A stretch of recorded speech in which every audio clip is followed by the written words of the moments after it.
मैया को सब पता है, इतनी जल्दी तेरा पेट भर ही ना सकता।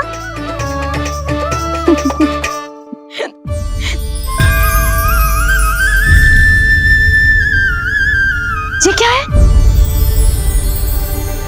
लल्ला? ये क्या था तेरे मुंह में, दिखा। ओहो, मैं तो भूल ही गया था कि मेरे भीतर ही तो सारी सृष्टि समाई हुई है। मैया ने उसकी झलक देख ली, अब क्या होगा? क्या हुआ यशोदा? सुनो जी, जी हमारे लल्ला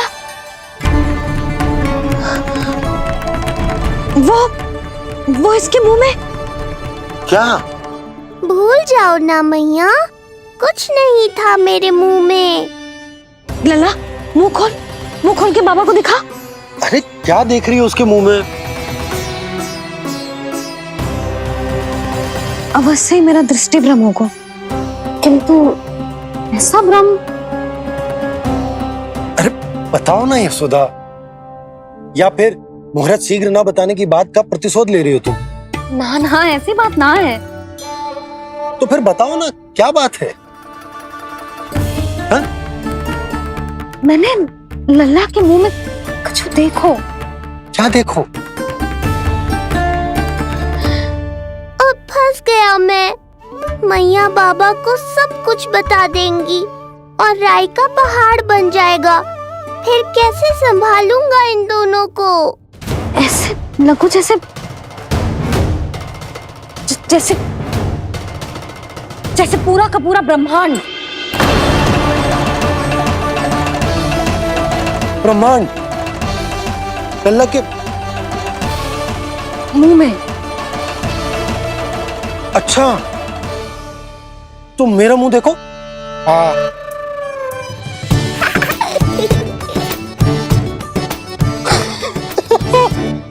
ब्रह्मा।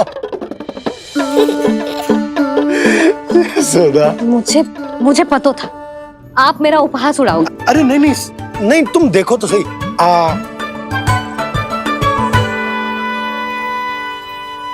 ब्रह्मांड ना सही, गोकुल तो दिखना चाहिए। अरे गोकुल को राजा हूं मैं, है कि ना? है? देखो, अरे देखो तो। धन्यवाद बाबा, आपने इस बात को गंभीरता से नहीं लिया, इसलिए अब मैया भी नहीं लेंगी। आज तो बचा लिया आपने। आज के बाद ना आपको कुछ बताऊंगी ही ना। आप जाओ, नामकरण उत्सव की तैयारी करो। और हाँ, इस बार भी उत्सव छोटा ही करना है, जे तो मत ही बोलना आप। हाँ। अब इसे कैसे समझाऊं कि हम कोई भी उत्सव बड़ा ना कर सकते? व्यर्थ ही कंस की दृष्टि पड़ जाएगी हम पर।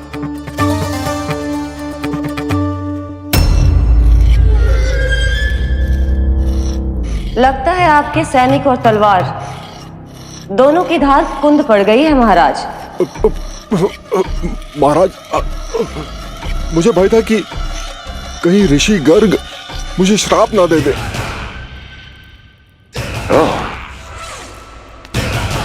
तो श्राप से भयभीत हो गए दुर्जन, किंतु कंस तो कोई श्राप नहीं देता, सीधा मृत्यु देता है। ऐसा न करे महाराज, दया करे, दया निदान। यदि मैं उनकी इच्छा के विरुद्ध भीतर जाने की कोशिश करता तो जितनी सूचना मुझे मिली है उतनी भी नहीं ला पाता। तब आपको कैसे पता चलता महाराज कि आपकी बहन और बहनोई मात्र अपनी मृत संतानों के श्राद्ध के लिए वहां नहीं गए थे?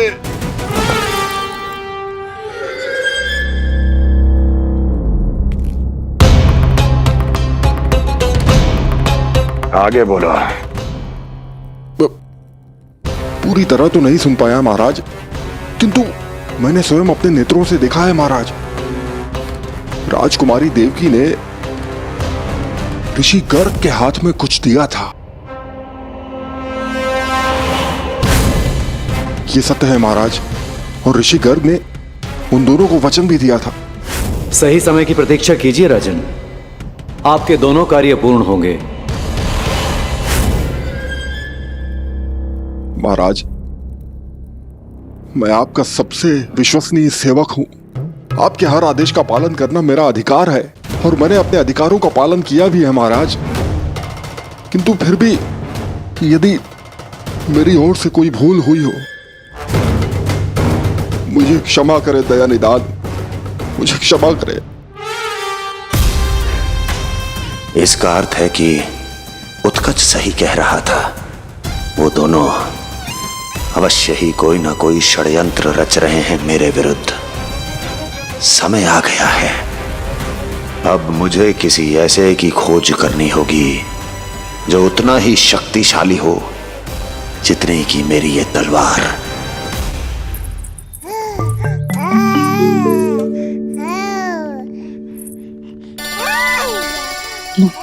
अभी से पुकारने लगो जी, अभी तो आई हो रसोई में।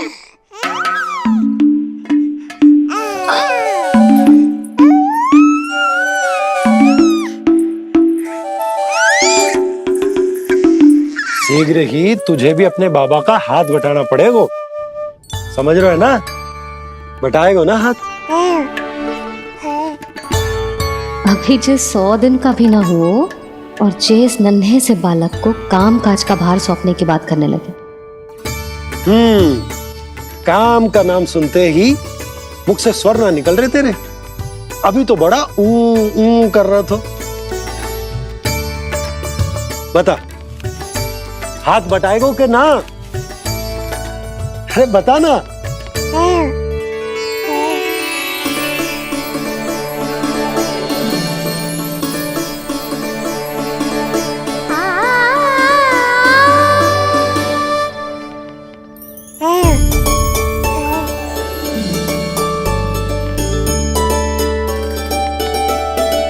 कल तू पूरा 100 दिन को हो जाएगा लल्ला। पंडित जी आएंगे, तुझे नया नाम मिलेगा।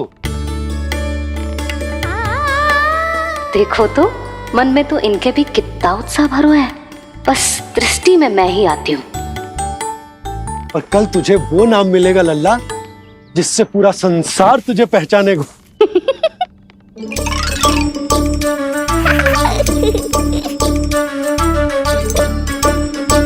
अब लल्ला, कितना कार्य शेष है और तूने मुझे बातों में लगा लियो। मुझे क्यों फंसा रहे हो बाबा? छुपाने की कोई आवश्यकता ना है। जितनी उत्साहित मैं हूँ उतने ही उत्साहित आप भी हो इसके नामकरण को लेके, पता है मुझे। लल्ला के नामकरण पे उसके बाबा उत्साहित ना होंगे? बिल्कुल होंगे, इसीलिए तो कह रही हूँ अपना उत्साह बांटो अपने लल्ला के साथ। मैं अभी आई। अच्छा, ऐसे तो तुम लल्ला को छोड़ के कहीं ना जाती। अभी कहाँ चली? रोहिणी जिज्जी के पास, और कहाँ? लल्ला और उसके दाऊ के नामकरण की तैयारी करनी है कि ना? कितने लोगों को आमंत्रित करना है, कितने प्रकार की मिठाइयां बनानी है, ढोल वाले को कितने बजे का समय देना है, ये सब सुनिश्चित करना है ना, ताकि ये उत्सव गोकुल का सबसे बड़ा उत्सव हो। अरे सूची देनी है जिज्जी को।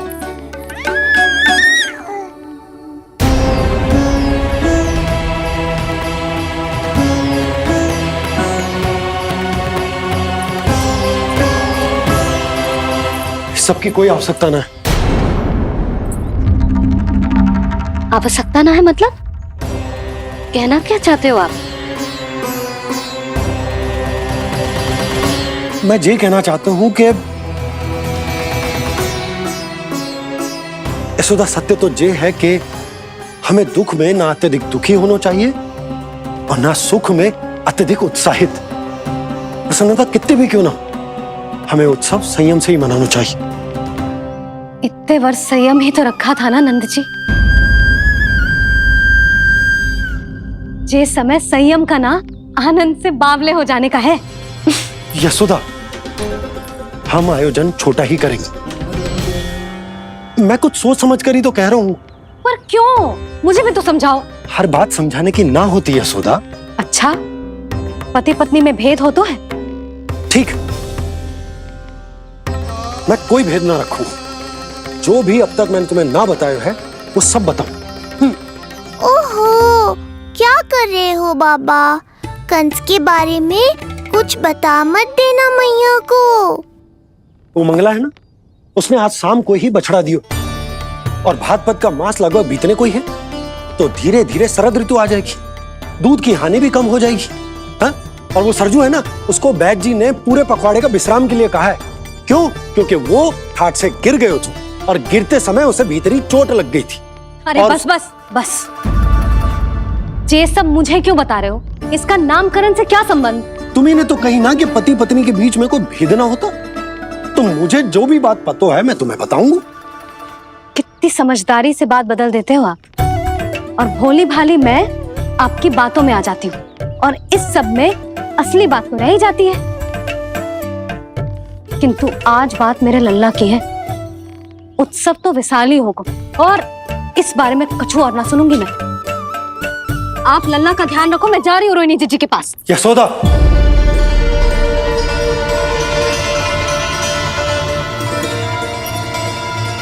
बात केवल सुनने की ना होती, उसे समझना भी पड़ता है।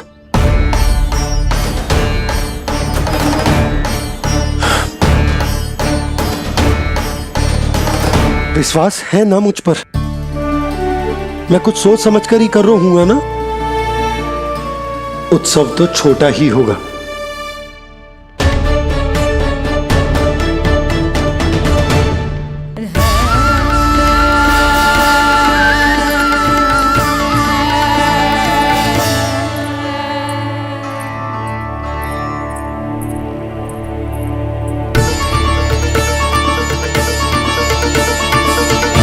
क्षमा करना लल्ला, तेरी मैया को डांटना पड़ गया। आपको मेरी सुरक्षा की चिंता है बाबा, समझता हूँ मैं, इसलिए आपने ये निर्णय लिया है। समझ में नहीं आता, कब कौन सा निर्णय क्यों लेते हैं आप? यदि कंस को समझना इतना आसान होता तो कंस नहीं होता। ये नया सिंहासन उसके लिए है जो मेरा विश्वास पात्र बनेगा। मेरे दाहिने हाथ की तरह मेरे मन के सबसे निकट होगा वो। मंत्री परिषद में विशेष स्थान की प्राप्ति होगी। मेरे बाद पूरे राज्य के लिए उसी का वचन होगा। शासन, किंतु ये अधिकार केवल उसे प्राप्त होगा जो मेरी परीक्षा में उत्तीर्ण होगा। मेरा सबसे महत्वपूर्ण कार्य करेगा वो। इसलिए जाओ, कह दो सभी बाहुबलियों को, महाबलियों को, दैत्यों को, दानवों को, प्रेतों को, पिशाचों को, सभी को यह सूचना दे दो ना ना ना ना, सूचना नहीं, चुनौती दो कि यदि साहस है तो आए, मेरी परीक्षा में उत्तीर्ण हो और इस सिंहासन पर बैठने का अधिकार प्राप्त कर ले। जाओ। और हां, ये अवश्य कहना कि केवल वही आए जिनके हृदय में साहस का ज्वालामुखी धधकता हो, जिनकी तलवारें पर्वतों का सीना चीरने को व्याकुल हो, जिनकी संकल्प शक्ति इतनी दृढ़ हो कि मृत्यु से टक्कर ले लें। कायर नहीं चाहिए मुझे। जाओ। महाराज, आप जिसे भी ये विशेष पद देंगे, भविष्य में यदि वही हमारे शीश पर बैठ गया तो क्या करेंगे आप? पहले ऐसा कोई योद्धा सामने तो आए अस्ति, जो उस विष्णु के अवतार का संहार कर सके।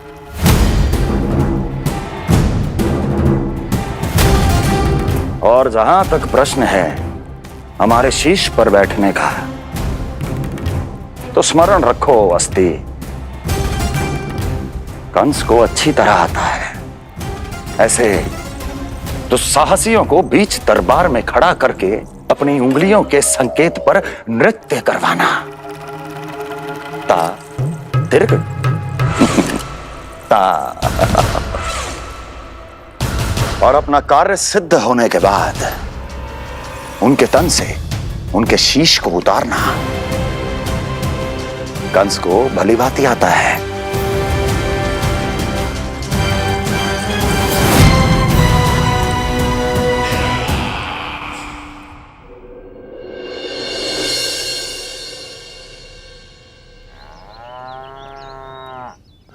पूरे 100 दिन का होगा हुआ तो लल्ला, कम से कम 100 व्यक्ति तो आने चाहिए थे ना तेरे और तेरे दाऊ के नामकरण में।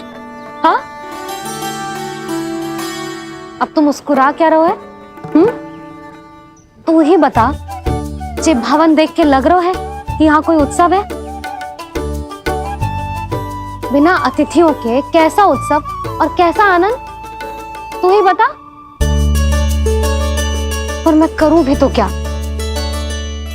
पता है लल्ला, मुझे तो लग रहा है तेरे बाबा ना कंजूस होगा है। नहीं तो भला और क्या समस्या हो सकती है उन्हें बड़े आयोजन से? अरे गोकुल के राजा का लल्ला है तू, राजकुमार। यदि तेरा आयोजन बड़ा ना होगो तो भला किसका होगो?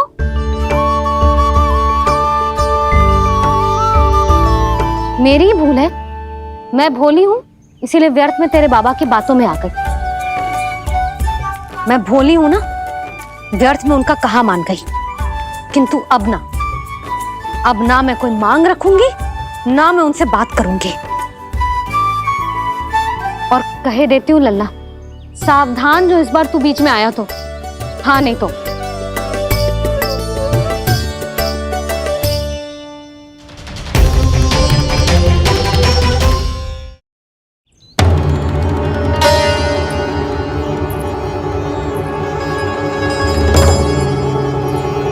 क्या होगा? हाँ, सब ठीक तो है ना? आप इतनी चिंता में क्यों हो जी? कोई बुरी सूचना तो ना मिली? अब जे मत ही कहना कि जे भी मुझसे छुपाना पड़ेगा। जो भी है मुझे बताओ। पंडित सदानंद जी महाराज वो नामकरण के लिए ना आ सके। उनकी बिटिया के पांव भारी, उसे लिवाने वो समझाने गए। ये तो शुभ समाचार है।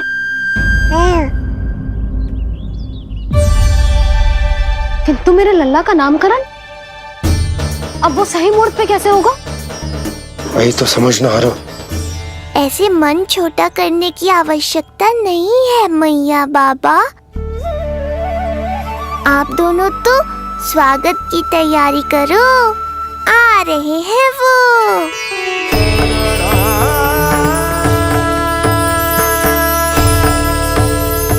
लो, आ गए वो जिनकी मुझे प्रतीक्षा थी।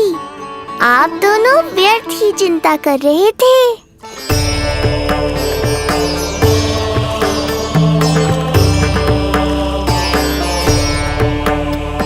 अब कौन करेगा मेरे लल्ला का नामकरण? ऋषि गर्ग, नंदराज, रानी भाभी, महान ऋषि गर्ग हमारे गांव में पधारे हैं।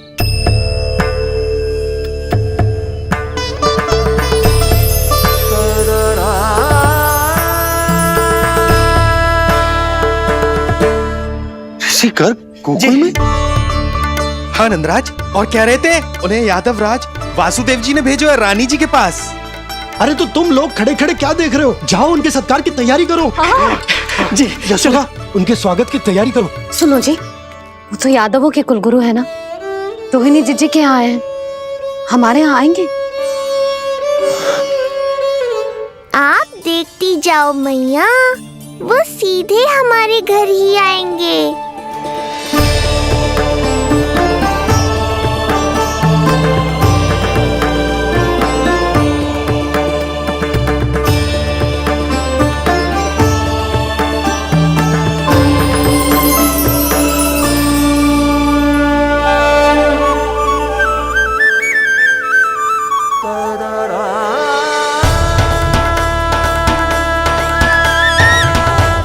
ये क्या हो रहा है मुझे? मैं उस भवन की ओर क्यों बढ़ा जा रहा हूँ? क्योंकि आपके यहाँ आने से ही मेरी मैया बाबा की चिंता समाप्त होगी ऋषिवर। ये बात तो मैं न जानता, परंतु मुझे जाकर उनको स्वागत करना चाहिए।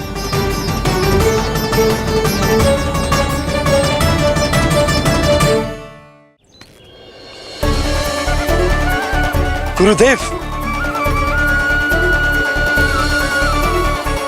कल्याण हो। भगवान श्री नारायण के महान भक्त आज हमारे गांव में पधारे। हमारा जीवन सफल है गयो आज। वो भवन आपका है नंदराज? आपके शुभ चरण पड़ेंगे तो हमारा जय भवन पवित्र हो जाएगा। इतने बड़ी ऋषि अगर हमारे घर पधारेंगे तो हमारे तो भाग्य ही संवर जाएंगे। मैया आपके दर्शन को तरस रही है ऋषिवर। संकोच मत कीजिए, अब आप ही जाइए। पधारिए गुरुजी। न जाने क्यों मेरे पांव अपने आप ही आपकी भवन की तरफ जाने को व्याकुल है नंदराज। पधारिए गुरुदेव, आइए।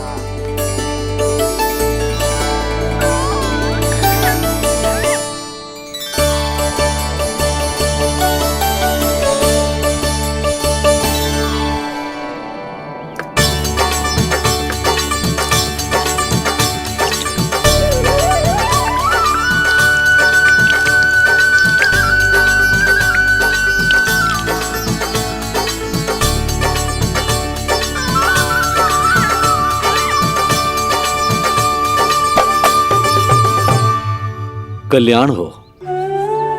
पधारिए।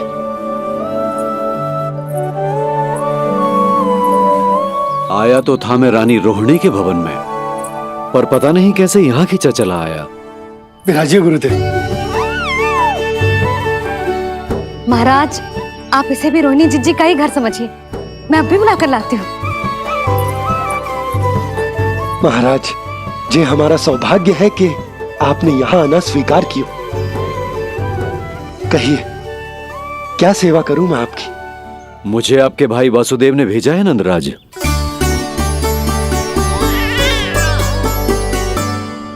प्रणाम गुरुदेव। स्वामी जी ने आपसे इतनी दूर आने का आग्रह किया है। अवश्य ही कोई बड़ा कारण होगा। कारण तो है। आपके पुत्र का नामकरण करने आया हूं मैं यहाँ।